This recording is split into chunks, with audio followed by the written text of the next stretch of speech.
so far in 2023, big tech companies have laid off over 230,000 people, and that's double what it was last year. All these individuals, talented individuals, recruiters, HR, developers, programmers, all these really highly skilled individuals that just lost their job, right? At an alarming rate. I was thinking about this because I've been watching the solopreneur movement, the creator movement really taking effect. And I think that this is one of those things that is going to really propel the creator economy, right? That we've been talking about now for a few years. And I think this plus AI is going to make it possible for individuals to have just incredible productivity. I was talking to a friend of mine who he and I both have online communities, and we were talking about how these online communities could ultimately be the foundation for the creator economy. We're seeing people meet together in these groups and collaborate. It's always taking place in some form of a community. So if you want to build a creator business, a solopreneur business,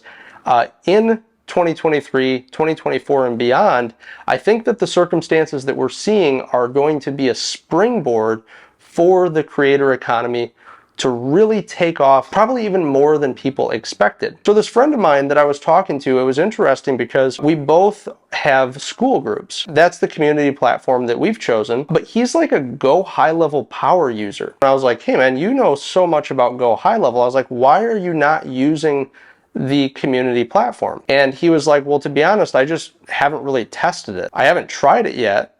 And I said, well, you know, what if it was better? Like, why don't we give that a try? And I just think that this is really important because what you're going to see is there are so many different things that you can do with a community, so many things that you can create and so many things that you can build with the community as a foundation, but choosing the right platform, because there's so many of them out there, choosing the right platform is really important. So today I just want to compare two platform options, Skool and Go High Level, and see which of these options you should choose from in 2023 and 2024. So before we dive into our comparison between the Skool platform and the Go High Level community platform, I wanted to just share a few things that you can do if you've been considering this model or tying this into your business and leveraging the power of communities.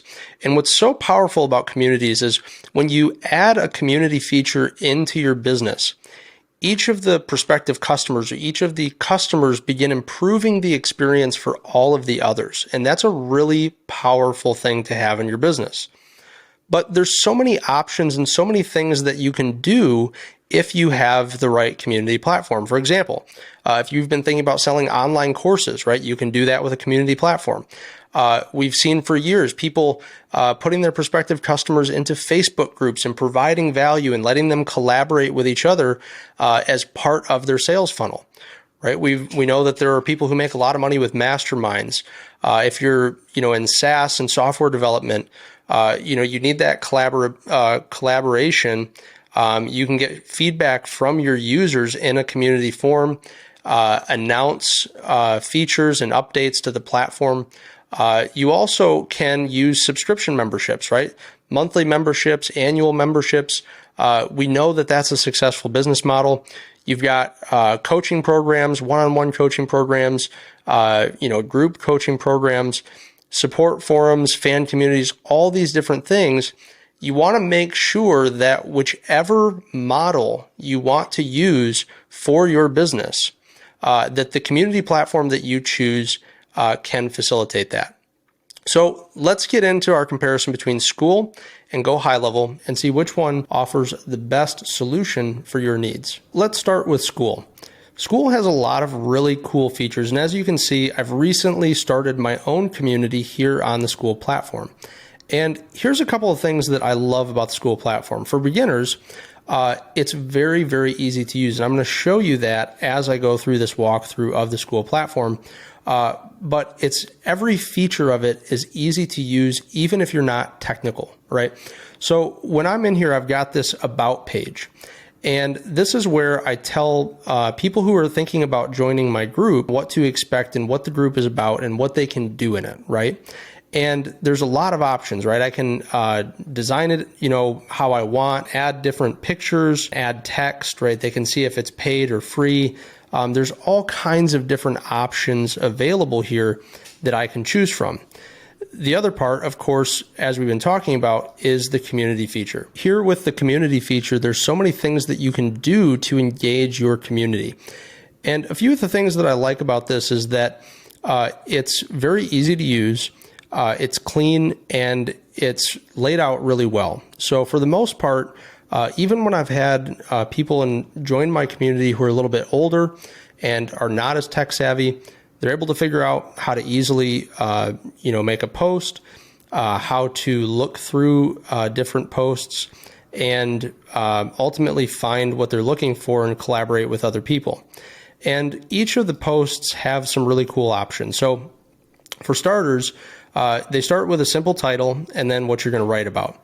But then there's all sorts of ways that you can enrich the posts. So you can add files, add links, add videos, add polls, action items, emojis, GIFs, and then you put it in a category, right? And then in some cases, you can even send an email out to members of the community.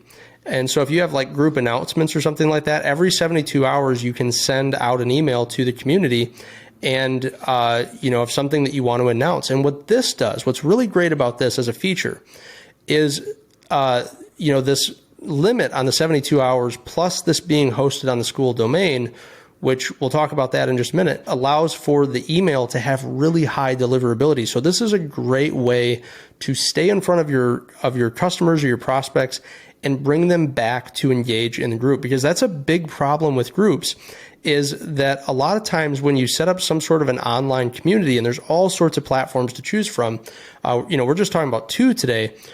When you set up one of these online communities, the big problem, the big difficulty is getting people to come back. And that's where I feel that Skool really excels, is getting your members to come back.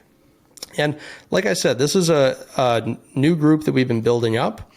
But what's cool is if we go into the metrics here, you can see the level of engagement within the community, right? So how it's grown and how many people are engaged. And if you compare this to other platforms, you'll see that this is actually pretty good, especially for a new group, right? And it being small, most of our members are coming back on a pretty much a daily and weekly basis and engaging in the community.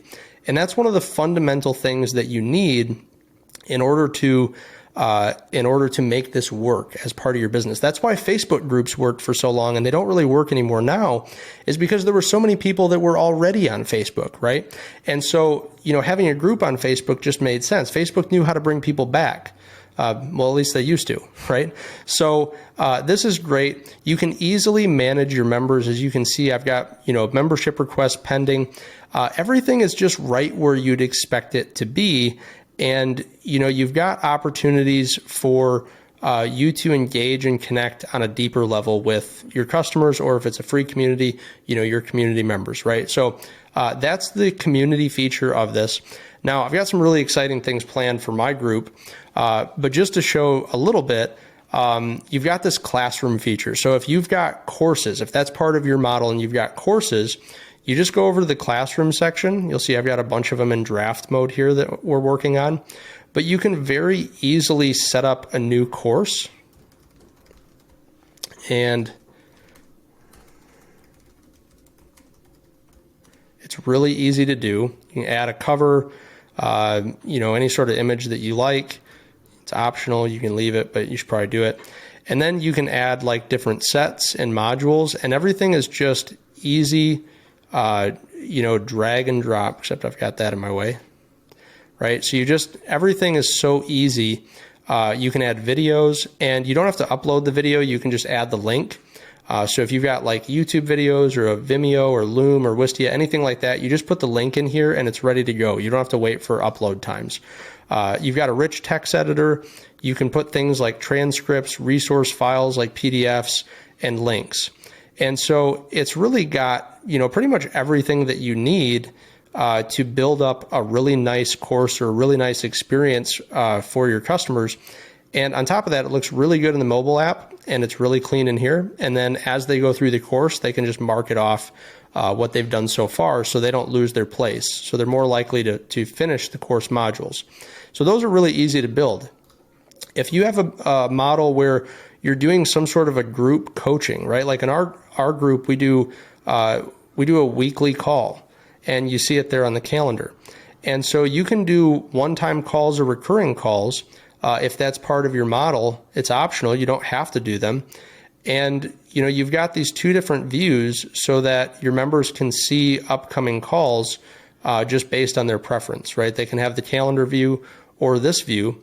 And if they want to attend one of the calls, all they have to do is just click on this and they can just add it right to their calendar. So this is really cool as well. Early on, like right when we started this group, one of the issues we were having was we were not getting enough people to come in motivated to post in the group, right? We want people posting, we want people connecting with each other. And early on, it was difficult.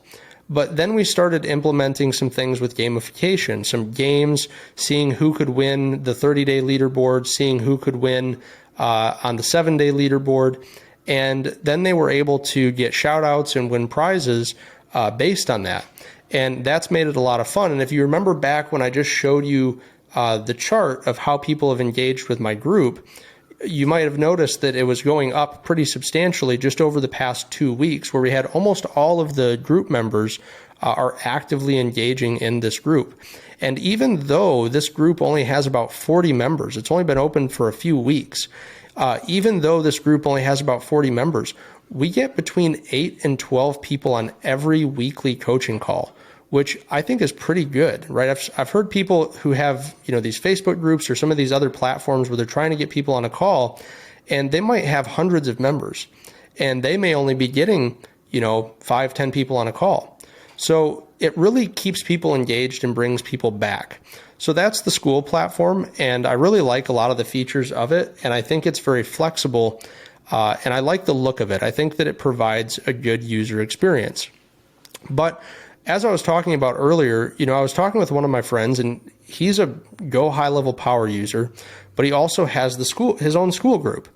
And I was asking him, and I was like, what if Go High Level's community is a little bit better? Like, shouldn't we check that out and see what that's like? And I also wanted to see, by comparison, for somebody who's new, can this be done quickly, right? Like all of these platforms have 14-day free trials, right? Pretty much every community platform on the market has a 14-day free trial.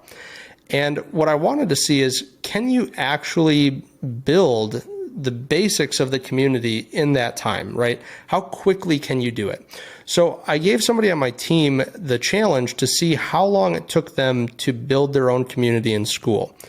And I wanted them to be able to do the basics, right? And it was really interesting because we timed it and found that somebody who had never done anything but done a post in a Skool group was able to build up their own community, build their first community, which meant setting up the account, creating their first post, inviting a member, accepting them into the group, and then building a course. He was able to do all of that, even though he had never used the Skool platform, in about 25 minutes, which was pretty impressive. Well, I had never used the Go High Level community platform, or really Go High Level at all. And so I wanted to compare how long would it take me to set up the same number of things. And here's what I discovered. So for starters, I feel that, Go High Level just is not as intuitive as Skool is. There's definitely some good things. There's a lot of features with Go High Level, but it's just not as intuitive in my opinion. So for starters, when I went to set up my free trial, I didn't know which one of their pricing options included the community platform. And so I ended up getting the wrong one, and it took me quite a while to figure out that I was in an agency account and that I needed to basically add one of these sub accounts to create the community, which I finally did. So this is my sub account. And, creating a community wasn't, once I figured out where this community part existed here on the menu, I was able to start building the community pretty quickly. And I wanted to see if I could do a lot of the same things. And so trying to figure this out, a lot of times in their marketing, they're calling it communities, and here they're calling it membership. So it was a little bit harder to make those connections. But once I found this, right, you just go over here to communities and you go to groups, and you can see that I built this group here.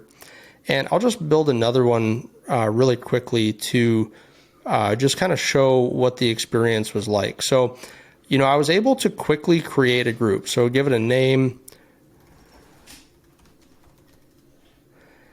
And you can add a description. I'll just leave it off for the sake of this. So you can pretty quickly create the group. And can you? I guess not.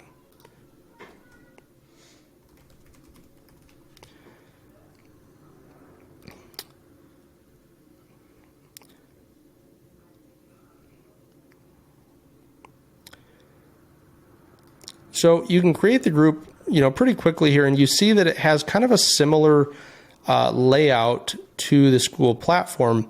But when I look between the two, I just don't find the group experience as appealing. It's a little bit more cluttered.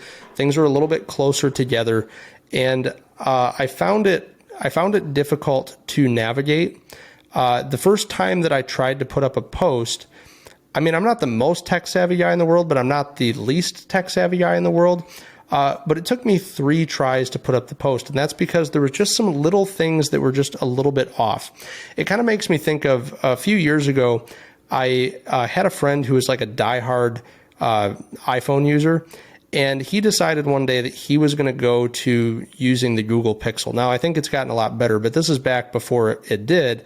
And he was like, it's just a little bit off, right? He's like, it doesn't have the sound and the feel and the experience. It's very similar, but it's just a little bit off. And that's kind of the same feeling that I got when I was testing out these Go high level groups. So for example, when I went to do a post, it told me that I needed to create a channel, and it gave me the option to do so from the post. But when I went to actually publish the post, in that channel that I just created, it ended up deleting my post and keeping the channel. So I had to go back into the channel and redo the post. And the thing about these groups is I think that you really just want to make sure that the user experience is simple for people, right? You want them to post, you want them to comment, you want them to join, and all of those things need to be simple. And then you want them to come back and continue to do those things. And if at any point in the process it's frustrating, you risk losing them. You risk losing them in the process. And that's what I feel like is happening here when I was testing out these groups. So like here's the one that I built first, and it has, again, several of the features, right? So you've got your channels, which are similar here to, your, what do we call these things? Your categories. So similar to the categories, you got them over here. You've got your posts, right, which kind of have a similar structure. They have some things that you can do with them. For example, I'm having a hard time figuring out how to close this post out. Let me try this. Okay, there we go. So, there's just a few things that are difficult to figure out. And I just don't think that people have much tolerance or patience in this type of a setting, right? And so if they have a bad experience, if something makes them feel stupid or dumb, I don't think that they're going to, want to come back and risk feeling that way again. And there were several roadblocks that I hit in the process of setting up this community. One of them being the post, the other one being how do I invite members? Also, we had a hard time once the member was invited, they were able to get in. That was really easy. What was extremely difficult was figuring out how to get them back. Now, Go high level, one of the nice features is if you wanted to use this, you could set this up on a custom domain. But then you start to run into issues like those email deliverability issues that we talked about to bring people back to the group. So, as far as features go, that's something that you can do, but again, that's very difficult and that's not fast to set up. Now, as I was setting up my community, all those things aside, things just being a little bit different, I'm sure that they'll make improvements in the near future. And I hear that they're actively doing so.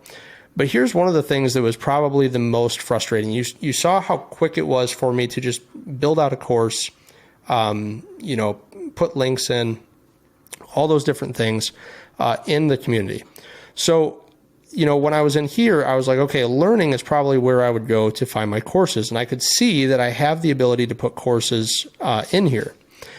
But when I went to actually do it, I never ended up figuring out how to do it. All of the different ways that I tried that made sense to me of, maybe it's this way, maybe this is how you build it. I couldn't figure out how to get the course that I built into this platform, right? I wanted it so that it could be a free community and so that people who wanted access to the course who were in the community could get access to the course. And I never figured out how to do that. Several Google searches, several, YouTube videos, and we just never figured it out. And I was able to figure out how to build the course, and you can see that course is, is right here. One of my test courses was right here. So we were definitely able to get it built. And while it took a little bit longer because of the upload times and things like that, I still just never figured out, how do I put this where I want it? How do I give people access? And not only could I not figure out how to give people access to the course in the community, I just couldn't figure out how to give people access to the course, period. Maybe that's just me. Like I said, I've never used this program before, but I got really frustrated. I felt extremely frustrated by it. And ultimately, when you're building a business, when you're building communities, when you're building these programs, whether you're technical, semi-technical, not technical at all, you don't want obstacles in your way. You want things to be easy, right? And you don't want things, when you're on this new venture, you don't want things to make you feel dumb and make you feel inadequate, right? And I'm a pretty confident guy, but I certainly felt that way when I was dealing with this platform. And so, as of right now, between these two platforms, I definitely feel very confident in my decision about Skool. If you've been considering, one of these options, or if you've been considering building a community and you've been trying to balance between should I start with Go High Level or should I start with Skool, and I want to make sure that I make my decision before I start the 14-day trial, I don't know. I think that we probably could do it within the 14 days, but I don't know because of all the things that look like we would need to do to be able to make this work. But the Skool platform, we had everything done. Like I said, my team member who had never worked on the platform before had everything built in 25 minutes with no experience whatsoever, except he had been in a Skool group and he had posted something, right? So all that being said, I think Skool is a great option. And if you have other platforms that you've been looking at, like Circle or trying to think of the other ones, Kajabi, right? There's all these online platforms, all these online communities to choose from. You definitely want to make sure that you make the right choice in the beginning and weigh your options. So I'm going to do some more videos in the future on tools that you can use as you're building your business, and doing the comparisons and doing the tests to see what's good and what's bad about each one. And if you like that kind of thing, go ahead and subscribe to this channel, and I'm looking forward to sharing more information with you in the future.